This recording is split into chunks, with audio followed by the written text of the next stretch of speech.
नाही, मधल्या काळामध्ये गोकुळच्या काही दूध संस्था अवसानात गेल्या, त्याच्या संदर्भात तक्रारी झाल्या होत्या.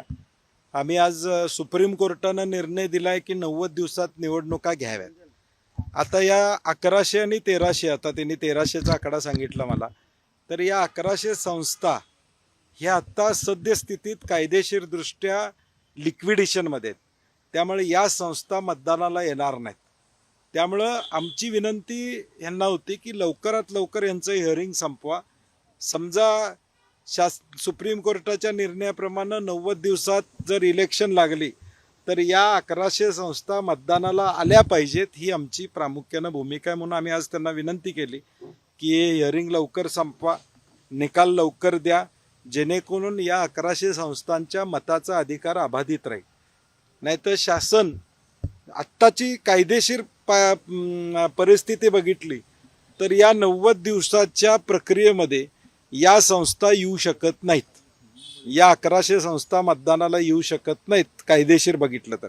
त्यामुळे आमची विनंती आहे की लवकरात लवकर हिअरिंग संपवा आणि या 1100 संस्था 100% मतदानाला येतील, एवढी आमची अपेक्षा आहे. संस्था कोणाचे ते आम्हाला त्याच्याशी घेणदेण नाही, परंतु लोकशाहीमध्ये मताचा अधिकार राहिला पाहिजे त्या संस्थेचा, ही आमची भूमिका आहे. प्रतिनिधींनी आज प्रशासकांची देखील भेट घेतली आणि गेल्या 15 वर्षातल्या कारभाराची चौकशीची मागणी किंवा माहिती मागवलेली आहे.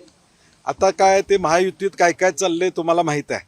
तिथे 2 गटातले वेगवेगळे वाद त्या ठिकाणी चालू आहेत आणि म्हणून आमची विनंती एवढीच आहे की लवकरात लवकर निवडणुका घ्याव्यात, या 1100ला न्याय मिळावा, ही आमची प्रामाणिक भूमिका याच्या पाठीमागची या ठिकाणी. आता त्यांचा काय वाद चाललाय, आता त्यात ते एकमेकाशी वाद घालायला लागलेत. त्यामुळं आता ते लोकही बघतायत, कोल्हापुरातली जनता, की काय वाद चालू आहे तो. नाही नाही नाही, तसं काही नाही आहे. आम्ही आत्ता देखील त्यांच्याशी बोललो, त्यांनाही मर्यादा आहेत. दररोज 100 सुनावण्या घेणं, त्याचे निकाल लावणं, त्यांनाही मर्यादा त्या ठिकाणी आहेत. आणि हायकोर्टानं त्यांना 80 दिवसाचा कालावधी दिलेला आहे. अजून 70 दिवस शिल्लक आहेत त्यांच्याकडं.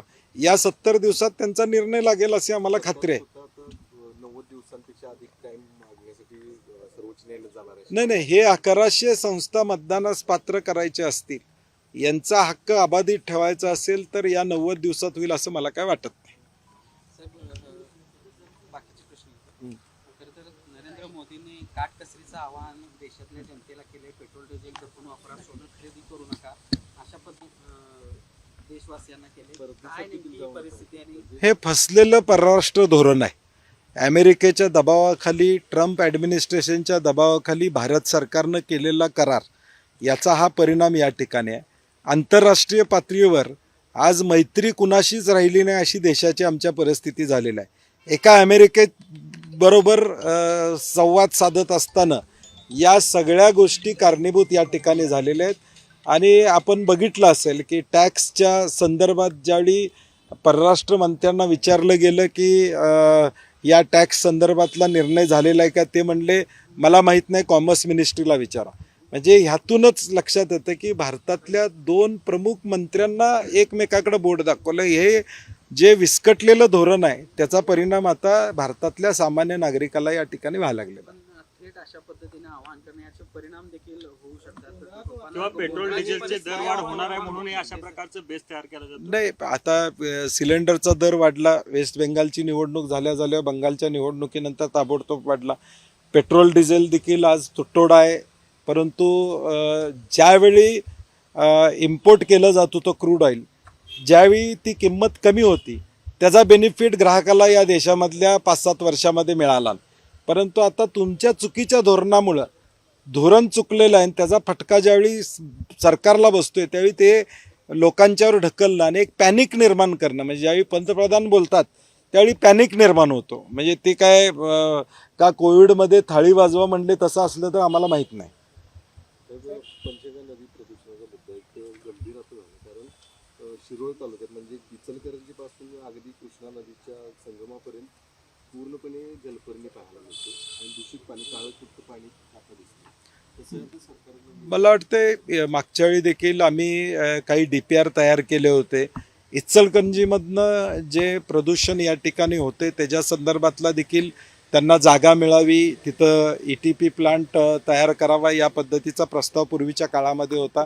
परंतु नेमकं त्याचं काय झालं माहीत नाही. परंतु सरकारनं त्यामध्ये ताबडतोब या ठिकाणी क्विक ॲक्शन त्या ठिकाणी घ्यावी, कारण की आता पाण्याचा तुटवडा आहे आणि या परिस्थितीमध्ये ते प्रदूषित पाणी पुढच्या गावांना या ठिकाणी जाते. त्यामुळे सरकारनं यात दक्षता घ्यावी. आता ट्रिपल इंजन सरकार आहे, तिघांचीच भांडणं मिटत नाहीत, त्यामुळं नागरी समस्याकडे त्यांना बघायला वेळ मिळतोय का नाही मला माहीत नाही. परंतु तिघांची भांडणं तुम्ही कॅबिनेटमध्ये मिटवता, तसं आता लोकांचे प्रश्न मिटवा अशी आमची विनंती आहे. चला.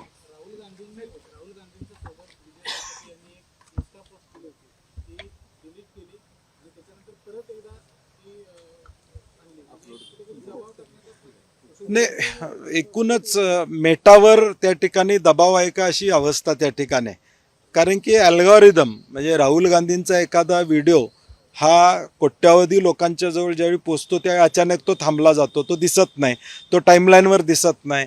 ही धास्ती का एवढी घेतली गेलेली आहे मला कळत नाही सरकारला. म्हणजे लोकशाहीमध्ये सोशल मीडिया एक मोठं शस्त्र आहे, प्लॅटफॉर्म आहे. त्यातून राहुल गांधी जगभर पोचत असतील तर त्याची धास्ती मला वाटते मेटावर सुद्धा सरकारचा दबाव आहे अशी ही परिस्थिती आहे.